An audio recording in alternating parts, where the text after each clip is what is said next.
be Periscope, YouTube, Facebook, LinkedIn, everywhere. And we are.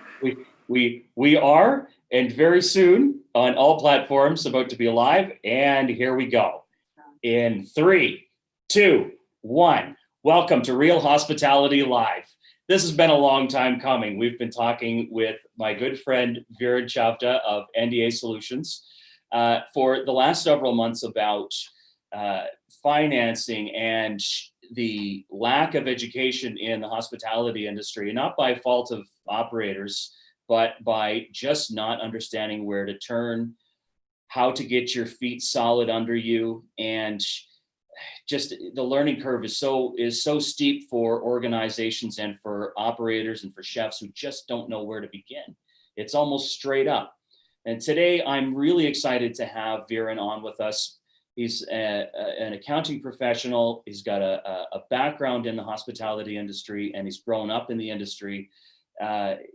I always try and bring professionals on who are speaking from the industry about the industry. So it's not somebody looking in and kind of giving advice on something that they're just think they know about. So thank you today, and welcome Viren for coming on. Thank you, Jason. This is the most exciting platform that I'm getting right now to share the awareness to the operators.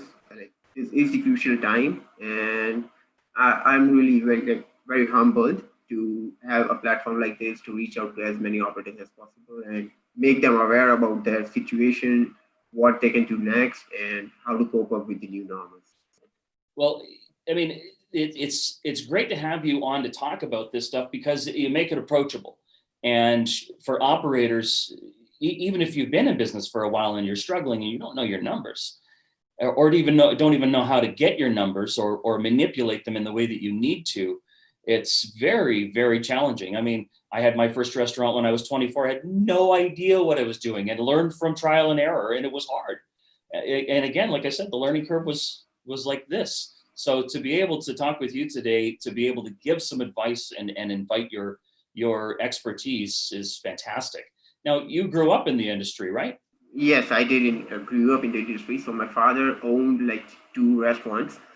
And we always used to I used to jump off the school bus and go to grab a pizza there. Now, this is where I love when people driving their passion, bringing their chef, the culinary skills into the hospitality, making it into a business. But when you get into the business, you know or learn the language of the business. That's accounting. Now, I love it. Now, when we talk about my father, what went wrong, what difficulties did you face and everything. Now, that was the most interesting conversation I ever had with him about the restaurants. Yeah. So he started with telling me that I was unable to manage the flow. So take an example of a car coming at 120 speed and going out 140. Now let's keep it at coming in at 100 and going out of 120. So when you're unable to manage that, that's where you fail. So I thought, okay, this is not a problem actually. Now, all you have to look at is, there are due dates, right? Now, all you have to do is delay that payment of 120 to the next day. That's where the due dates come in. Now, that's how the whole economy is structured.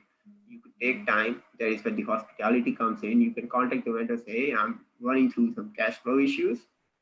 Why not utilize some due dates? Now, if you aren't making your due dates, payments on time, you aren't receiving your payments, there's something wrong with your processes. And when you structure those processes, streamline them, that is where I feel is where you can just drive the business out of in and out. All you have to do is just manage the flow.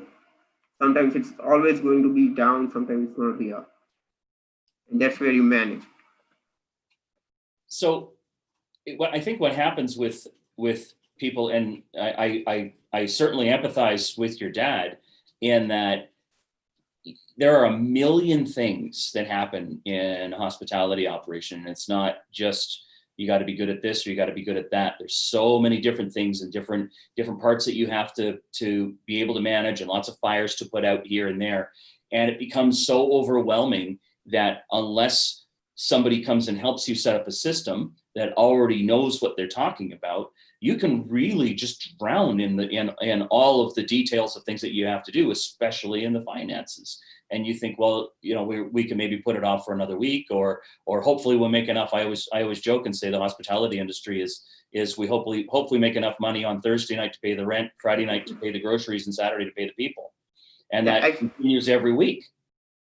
definitely. Now, this is something when I tell you, when you have a proper books of accounts, or when you have a process is streamlined, this is something you can forecast already. So now your payments are going out on Wednesdays. You're supposed to make payrolls on Thursdays. So why not streamline everything else as well? That's where like the accurate bookkeeping, like it's just about being accountable to your own actions, I would say. Very much. And with that, the analytical tools that are available in like the present scenarios are like immense, useful, and you could really like forecast your next week's sale as well, depending on your consumer behaviors, on the weathers, and a lot more factors. We always, when I started working for corporate groups, we always had periods that we broke up our sales forecasting into, and we could look back on the last 6 months and the last year and the last couple of years and see what that trend was going to be, and we could kind of budget accordingly for scheduling and ordering and things like that. And it's really weird how close that stuff happens if you have those systems in place. It's almost like fortune telling, unless something weird happens. Definitely. So the only thing I want to tell the operators right now is to have their cash flow in place. Like manage your cash flows, and everything's gonna fall in place for you. Now, this is the time you could like focus on your operations, focus on how your operations have been so far, the processes, the back of office operations, and the financials side of it. Both of it. Now, if you have been focusing on both the sides, I don't know how are you able to like manage it. You like in terms of cricket, I can refer it. You can't bowl, bat, and field at the same time. So it's similar with your business as well. You're not always going to focus on one thing. Right. You want to just keep track of everything, but you don't want to do it like on your hands on. If you do that, you're wasting away your limited resources, that is time. Now, when do you think is a good time to have somebody come in and help you out with it? Because I mean, in my opinion, it's before you open the door. Definitely. Now, as soon as you open the door, now, okay, the passion and the courage that you had to open the door, that's immense. Now, that's something I would like really to applaud about. But after that, now people like they care about improving their services, they want to increase their sales, and they aren't prepared about the increased amount of the flow and the outflow. Now, when you're not able to manage that, the financial flow and the customer flow as well, you got to manage them both. Yeah. And right now, if you manage the cash flow, you're automatically like you're focused on your operations as well, and that's where you could like invest into marketing, invest into some other promotional activities. And if you don't know where your cash flow is going, you're going to be like overwhelmed with, oh no, I don't have the financing now. How do I manage it? I don't know my food cost. I don't know my labor cost. How I'm going to deal with it. And this is where they like draining their energy into thinking. I had a conversation on social media the other day with somebody who were talking about food costing, and they said, "Oh well, the average food cost for restaurants is between 3 to 5%." And I said, "If your food cost is between 3 and 5%, you should probably go home because you're doing something wrong." And I know that margins are razor thin, and that numbers are low because as an industry we've been racing to the bottom for such a long time, but I think now is the time where we need to be talking with somebody like you about what area should we be raising prices in, where should we be seeing our margins, how can we work with our current menu mix to be able to get a reasonable margin so that our food costing, our labor costing, and all those things are making sense so that we can actually make a dollar at this. Because again, like I said, people have been struggling for so long that they didn't have any money in the bank when COVID hit. The insurance company walked out the door and said, never call us again. And we're end up in a position where, like I've said, it's like a flood where we didn't have these financial foundations in place in many cases, and now lots of businesses are gone. Definitely. like relying on your insurances now, that is something I've been like really laughing at now. Okay, insurance gave up on us now. What do I do? Now that's not the actual solution that you have already planned it before. Now you have to have your finances in place. You have to know, go through your insurance policies as well. Make sure now it's done. What is done is done now. You can't just like go back to them fighting for it now. Okay, Right. that's been done already by a large group of associations. But what is something that you can do now? Is something we could just really talk about. Now, calculating about your food cost and your labor cost. So the food cost, basically, all you have to do is document all your purchases, take appropriate credits, and know your food cost on constant basis consistently. So you know that when they go from here and there, you have to mark your standard food cost basically.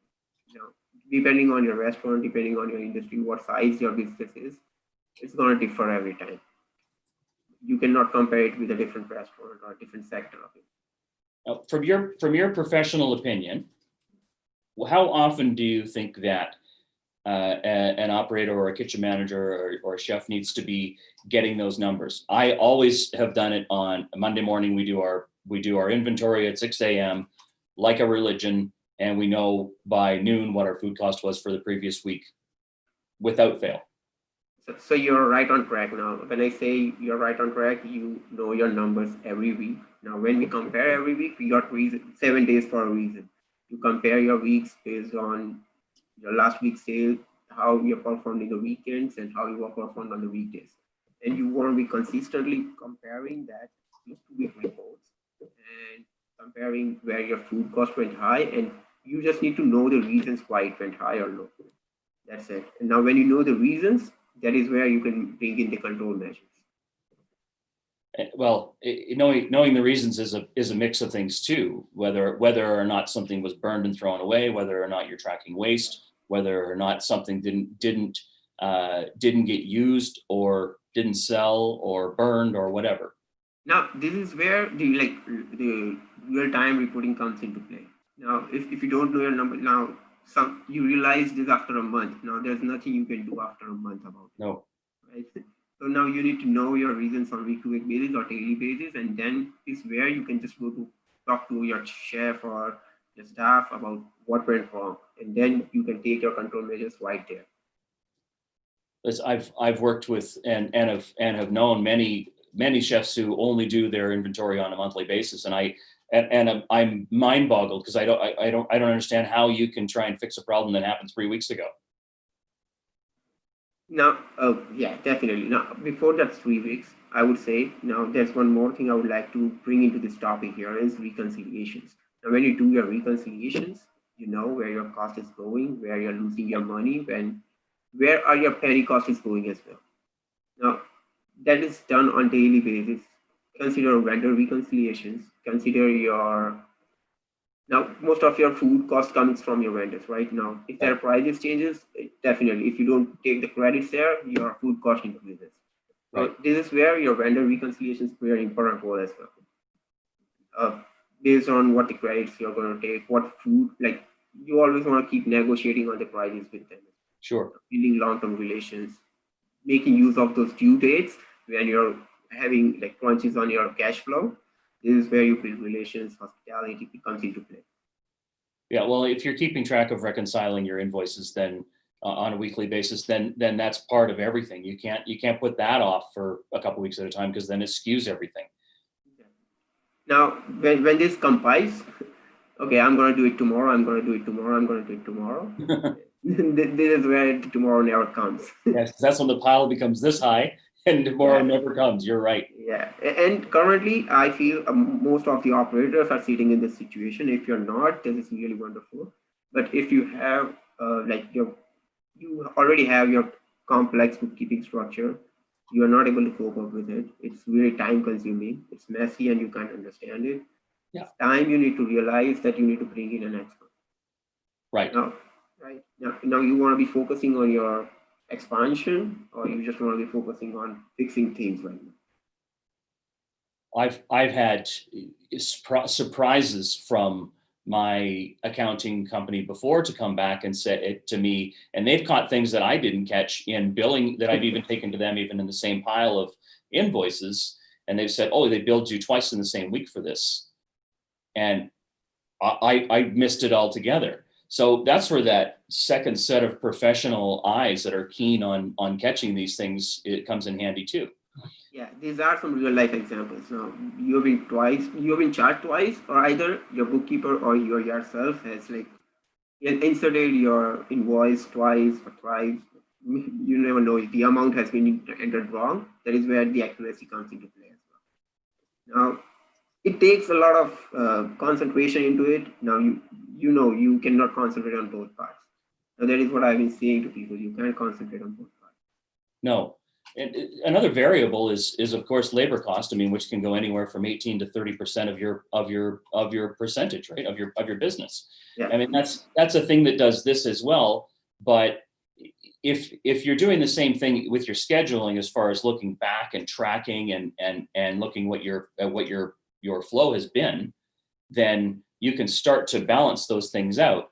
But labor cost is such a thing that you can control so much.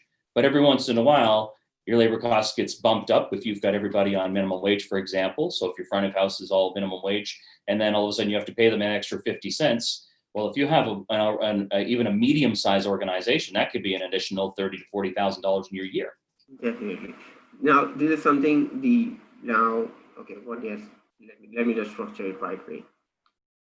Now, when you know your sales forecast for the next week, you know your sales are being good based on these factors. For example, your sales are good on this weather, particularly this weather. Your sales are high on these days.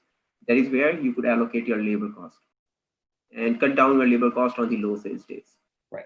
Now, without having proper or structured processes in the past and in present, you can forecast in future. Now, you can forecast your labor cost as well. Now, you and I touched yesterday on the pre-show conversation about tax planning, which I think is absolutely key. I mean, people understand we've got to submit our GST, we've got to pay our taxes, yada yada yada. But what we don't necessarily take advantage of in the right way are the deductibles and knowing where we can take advantage of just an extra inch here, an extra inch there that's allowed. Now, okay. People have been talking about tax planning. Now, I'm not sure if you have all your processes currently streamlined. That is where you want to be talking about tax planning. Now, what exactly is tax planning? It's just about taking maximum deductions available and deferral of taxes.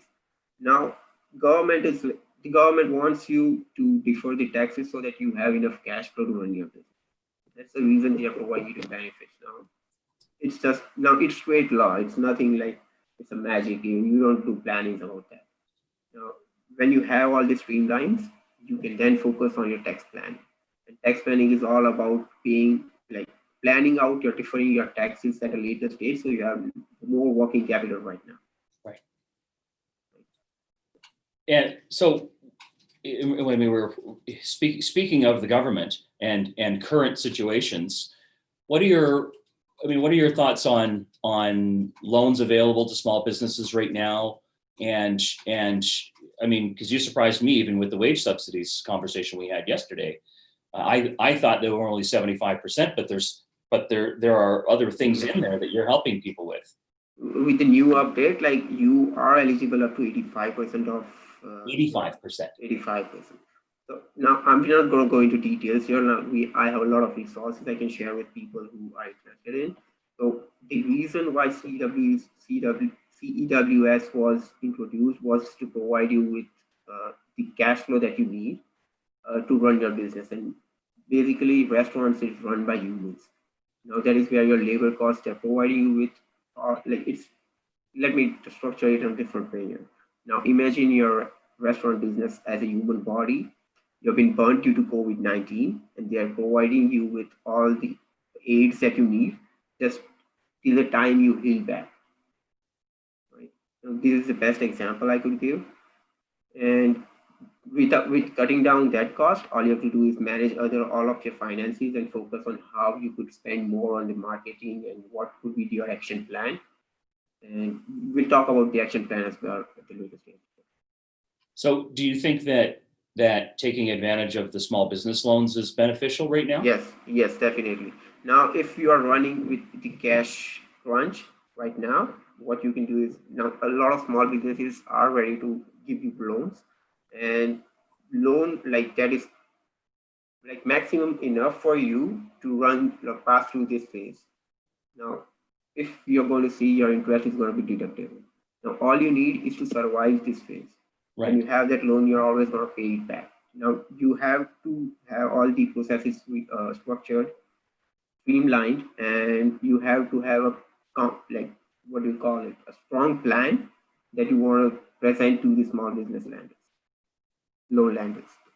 So this is where you want to like you have to show them the confidence that they are going to be repaid and they are happy to make your business thrive.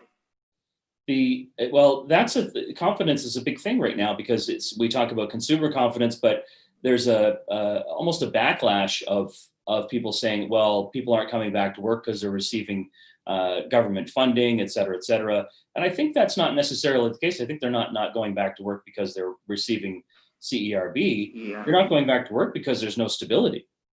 no stability. Yeah.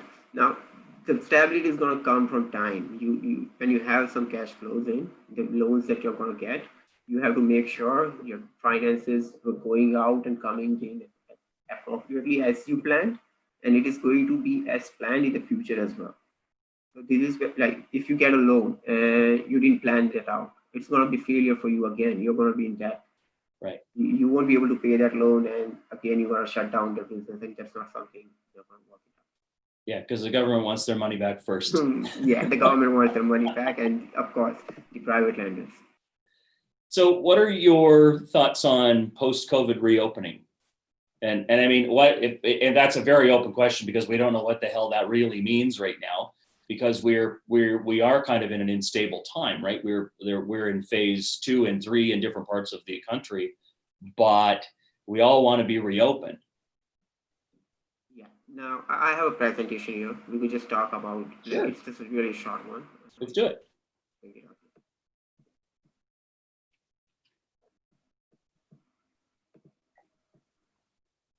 We did full reopening in Calgary, but they still did the social distancing. So you still couldn't have all of the seats that you wanted to have, right? So you're still running at half capacity, regardless of what the government says. So that's, again, it puts everybody in a position of still kind of being a bit under the gun, right? Yes, I cut you off there. Yep, there we go. Now this was a very short period of time with Sure. Now you can just like if you see about the action plan, it's about 2 simple actions. Is getting your stability and focusing on the new normals. That's all you can do and not cry about the past that whatever has happened. Exactly. Right? Now how are you going to attain the stability? Now small business loans, you need to have your finances under track. You have to reconcile all your past transactions to have a foolproof plan and go for a loan as well. Yeah. If you need, as far as you don't need it and you have all your enough cash flow to maintain about like upcoming months, 2 or 3 months more. I don't see more than 2-3 months to reopen. Now we're going to talk about the updating operating procedures. Now, what does the updating operating procedures come to you? Now, the simplest thing I could say is get some safety measures and show it to your consumers. Now, if you don't show, you have to. Most of your marketing is like most of your action plan is going to include marketing to the consumers or winning back your customers. So when you say enhanced safety decorum, you're talking about people having their go safe. All of the safety measures, all of the training certifications, and kind of building customer confidence. Yeah, so it's all about like going safe and staying like showing safe, that you have to build that confidence to the consumers that they are protected and they are safe to come in and dine in. And sure. This is going to be a long process. Like it's not going to come up overnight. You'll Well, have to build that. that's what's going to make our industry come Yeah. back, is customer confidence. Without that, it's just not going to happen.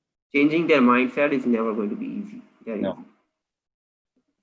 Now, and when they come in, you want to make sure that safety protocols are all visible throughout the restaurant. Now you want to adjust your processes to increase the efficiency. That is something I would say when you talk about exploring the collaboration opportunities, you want to share your labor as well. Reach out to your different vendors or reach out to your different operators.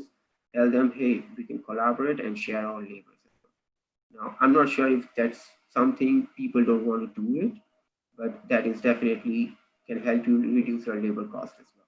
Right.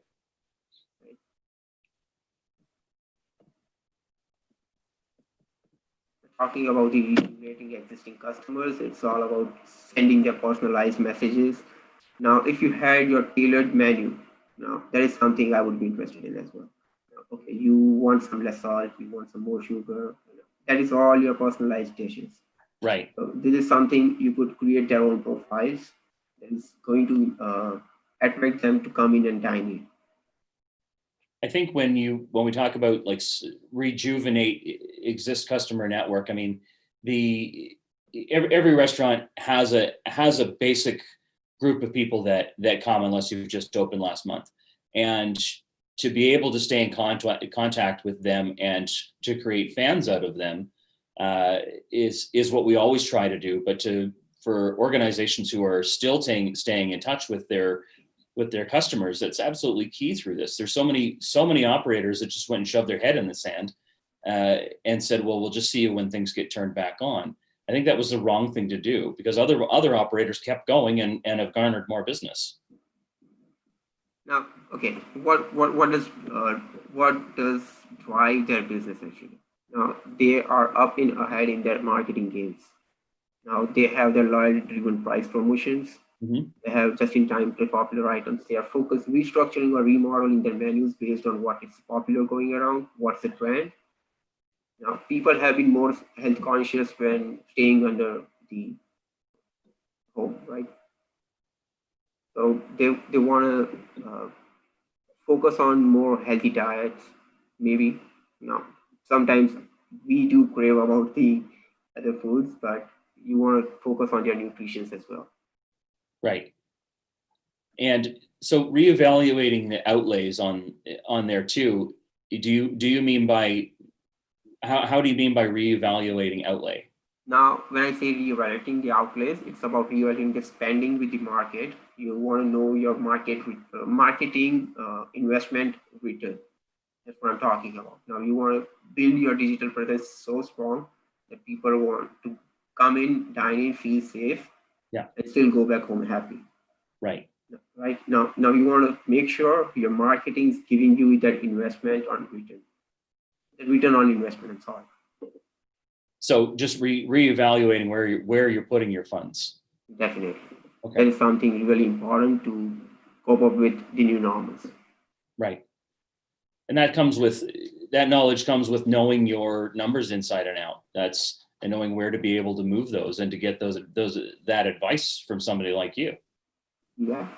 And so like me, like even if it's not me, I would prefer to have an expert on your board. Certainly. It's just that they know their numbers, they know how the numbers work, what goes in, what comes out, and you want to be focusing on more the hospitality operations, like gaining your customers trust. This is where you want to be focusing on. Right. Now, when you have a right hand that's what taking care of your finances, you can all easily work on the operations side. So remodeling the menu. So menu stickering and adjustment, featuring core items and comfort food. I think adjusting your menu is key right now too. I mean, you don't have slow sellers or deadwood on your menu, because you can't afford to have it sitting in the fridge. Yeah. And you want to be providing the value over upselling a product. Definitely. Now, if you create some value, give your customers and tell them, okay, they need to understand the value they're providing to your menu. And if your menu is really high priced, I would feel the customers are still going to be, there is going to be their second thought apart from the safety measures, right? The price. Now, when they see a higher price, they're always going to come back to the safety and okay, you know what, I'm just going to go back home and eat home. So Yeah. the pricing strategy is something that comes into play as well. The pricing strategy right now, I think, also is to, like I said, making sure that you're getting a profit out of your menu. Though in a lot of cases, we're seeing prices go up, and our supplies are going up. So our basic food cost. I mean, if you look at beef, for example, the price of beef is through the roof, and that's all happened since COVID happened. I mean, it's you're paying 40% more, in some cases 60% more for beef, and you have to reflect that in your menu, because you can't just eat that. It's just not it's not feasible. You can't run a business in that way if that's one of your if that's one of your top items that you sell. So there's a strategy here I could like just suggest. I'm not sure if this could not be considered as a professional advisor, but when you have that cost of 60%, when you say, okay, this is high, the cost. Now you want to put your margin so much that is enough to take you through your business for like next 2-3 months. That's what I'm talking about. It's Right. just about surviving. You can have your temporary menu for now with your competitive prices so that the consumers do not feel the pressure of the high prices, because they have been facing with the COVID crisis as well. Mm-hmm. The low income, they've been laid off, and the unemployment is on rise. I think revisiting those Revisiting your items margins, your is cost. key, right? And Definitely. that's why reconciling is so important too. Going ahead, yeah. No. Okay. No one can deny this fact about the third-party deliveries that have played in the COVID-19. You always want to maintain those relations going forward, uh, Right. because the operators would have been survived without them. This is the truth, right? So are you am I understanding in this, so you're recommending considering a third party aggregator, so as a Definitely. delivery service? I would definitely recommend as a delivery service, because like as far as you have your own delivery services, but this is a platform where people are ordering food on daily basis and they've been used to it. Now when people get used to it, they're not going to change their mindset. Hmm. Right? And when you have like, okay, obviously I know about tracking their percentage cost. They have been charging like 30-40% of your profits already eating away, but that is something you get the volume from. People are using their platform a lot, and that is why I would say, and just to cut down the cost of that, you might be focusing on your economic packaging systems, use smarter packaging, and improve your processes from end to end, like from the purchases of your food items to the delivery of the food to the consumers. You Now, have to like streamline the whole process. can we talk about the third party aggregator just for a second? Because I have looked at these numbers and have long been a somebody who sees, yes, that you're getting your food out there, but at that price, is it worth it? So when you know your numbers, as we've been talking about, maybe what we need to be considering is moving things like your marketing budget into that 25-30% number, rather than putting it out into other places, because I mean, you have to pull it from somewhere. So if you're using a third party delivery system at 30%, you've got to give somewhere else. So I mean, if they're doing the marketing for you, then you've got to know that you've got to be able to move your marketing numbers into that. Into that, definitely. Now that is what is restructuring all about. Now you want to structure your marketing strategy so that this includes your overall cost of marketing. You Right. don't, you always want to keep track of the cost that you're paying to them versus plus addition to the cost that you're dealing with the maintaining your digital presence. Right. And one thing that's key with third party aggregators too, and I'm going to mention this now, it's you when we talk about reconciling, you got to make sure that they're paying you what you've put out, because I'll tell you, many times you can sell $1,000 worth of product and you'll get a check back from them for 300. So you really need to watch your numbers with these third party aggregators as well. I get what people use it for, and I understand the process. but I also understand the pitfalls in using them. So you really have to have somebody help you be on top of these invoices that you're getting back from them. Because again, all this food you pay for up front, you pay for the labor, you pay for the process, you send it out, you wait 7 days to get paid, and thinking you're going to get $1,000, you get 300. That's a big surprise. That's a big cost. Yeah, I know. So you just want to be on top of it, keep track of it, and you just want to be following up with them. Absolutely. We from the restaurant design. Restaurant design, when I say it's introducing the offsite dining. Now I've seen a lot of restaurants, they did not have the PHOs, and now they have just bought new furniture. They know this is going to pay off the investment. Yeah. So they have introduced the PHOs. Now this is something, if you're considering, the operators definitely want to consider this. So many places Seeing your drive-throughs now and that never dreamed of having them before. Yeah. Now, if you don't do this change, and it's really difficult to survive the coming months and like the post reopening. For sure. Constructing drive-throughs, pickup lanes, and introducing your safety measures to the, like letting your safety measures reach out to the consumers. This is going to drive your sales. Make as much as automation. Now, this is something I'm sure a lot of operators are already aware about. It's about inculcating the contactless services, as much as assessing the risk that includes about the touch and where are the possible causes that is going to spread the COVID more. Now, you want to always keep those areas clean, monitor and analyze the forecast of the consumer demand, and then act on it. That is what I would like to say. Okay.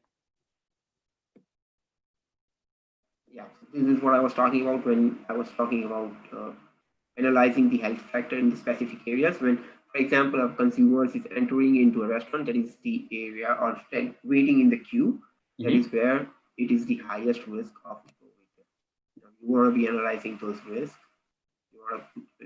We were just talking about the mask, right? Yeah. This is what we're talking about now.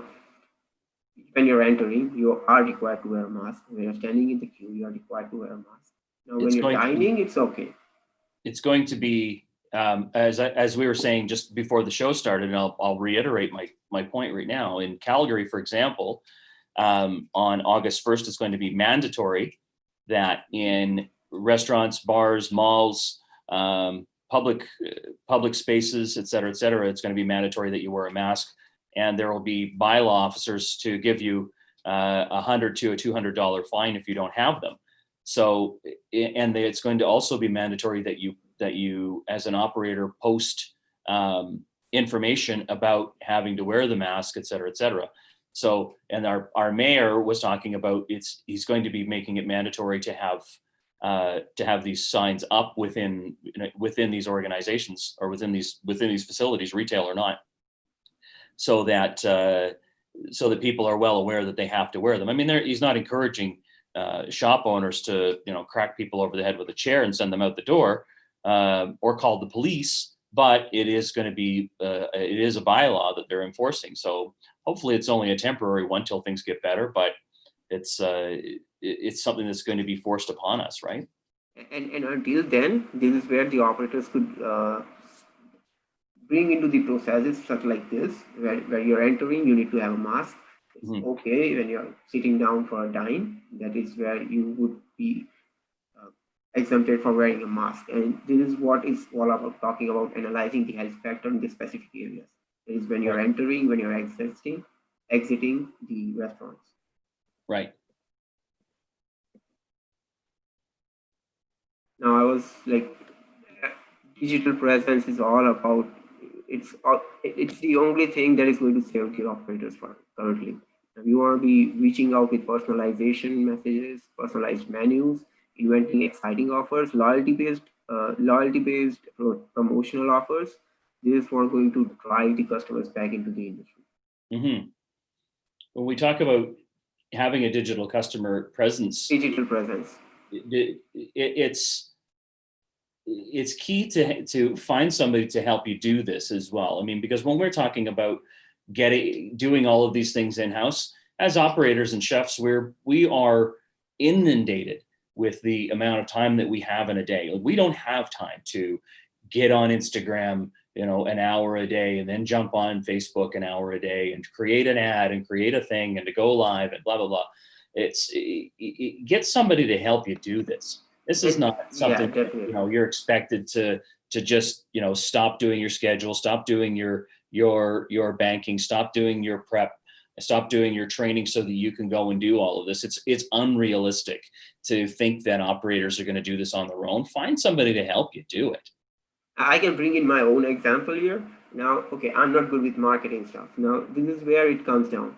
Now, I'm good with numbers, but when you know that, okay, I have this much of financials right now, and I know I can put this finance into the marketing, into this cost, and I know this is going to give me return on the investment. So, though it's an expense, it is going to increase your sales. Right. So you have to spend a bit of money to make money. Yeah, and these are the kind of decisions that you want to be making. Right. Now, this was a really short one. And if you have any more questions, all the operators, you as well, you can just reach me out on this number or the email. And there you go. And of course, if you're watching this on LinkedIn, Facebook, YouTube, the information to contact Viren is going to be on there for NDA Solutions. You can close that, Viren. There we go. There, he's back. You're not small anymore, up in the corner. It's so key to kind of go through all of these different things because it's overwhelming. It's so overwhelming to have to cover all of these different things. So when we talk about marketing, or we talk about food costs, or we talk about being health conscious and customer confidence and employee confidence, it's if you put it all on a board in front of you, it's mind-boggling. So to be able to have somebody to help you walk through this is key. That's why it's just really important to focus on two things. Maintain the stability. How are you going to get the stability? It's like through the reconciliation of all your past transactions. Get to the present. If you don't have your books reconciled, if you don't have your transactions or finances on track, this is a time you can utilize that time to get back on track. This is where you would be able to assess the risk or forecast the capital requirements that you're going to have. And if you need a small business loan, that is where you would be going for applying it. Now, unless you know what your situation currently is, or how much are you going to survive without closing down, you need to assess that. And that is where your plan comes. That is focusing on the new norms after you have the stability. I think people should know that you are actively helping people with this as well. So everybody who's watching, Viren is available and NDA Solutions is available to consult. If you're a Real Hospitality Network member with us, you're also getting a bonus with your membership, which is some time with Viren to be able to go through your current situation and see where he can help you, which is absolutely key. And that's a free hour or half an hour to talk about your situation. As long as I could answer all your questions. Yeah. So, and you know what, this is our organization and our platform is about helping operators and about helping people and to be able to help them get a little more education, to be able to have an intelligent conversation about where they're standing and where they can move next, and whether you can help them get there or even just give them the education to take the next step is absolutely key in the survival of their business. Definitely. And with this thing, I'd like to add something more to it. Certainly. Now the technology is changing, right? Now with the accounting, with the bookkeeping stuff, the technology is changing rapidly. Now, if you've been maintaining your books with the old structure, that is where you're losing your time, you're losing a lot of resources there. Now you want to update, like leverage the benefits of the technology that's available. And that is something you won't be doing. If you're doing it in-house, that's really great. And you want to be on top of it as well. And having departments is really important. So, well, again, it's great that you can help people decide what's the best route as well. So education is really what we need to be helping people with, because even now we've got people who are drowning in the fact that they just don't know what to do next, and they don't know what to do with the situation that they're in, and they don't know how to move forward. So it's awesome to be able to have you available to our network and to our viewership to be able to help them through this. My guest today has been Viren Chavda of NDA Solutions. It's fantastic to have gotten all of this information from you. I have notes that are just like notes and notes and notes and notes and notes that I wrote down. I know. I have it myself. Like there's a lot of points we could not really talk about as well. But if there's any operators that is looking for an expert advice, I'm definitely looking to help them with all their streamlining process, accounting processes, as well as I could just consult them with their back operations as well. As long as I have the expertise about it. And just feel free to reach me on LinkedIn, Facebook, or Instagram, anything. Awesome. Now, if you are watching this on, again, on one of these platforms, feel free to put a comment in there, put a question in there. I know Robbie's moderating right now. Viren will be popping back in to answer questions that you might have, or to have a side conversation with you and invite you to speak with him. I'm popping back in. Of course, we do that over the next 24 hours, 48 hours, just to answer the questions that maybe we didn't get to, maybe we didn't talk about. So if you were even just shy about maybe putting your question on, say, I'd love to talk to you privately, and we can certainly put you in touch with Viren and NDA Solutions. I was shy as well to come back here, so feel free just to reach me out, and we can just talk much better, like with all your questions in your head. Fantastic. Thank you so much for coming on today, my friend. Again, Viren Chavda of NDA Solutions. The contact information for him is somewhere in the stream below, and you can find Viren on LinkedIn, and feel free to touch base with him, and follow NDA Solutions on there too. Thank you so much, Jason, for all your Thank you, my friend. Have a great day. Take care. Thank you. Have a great day.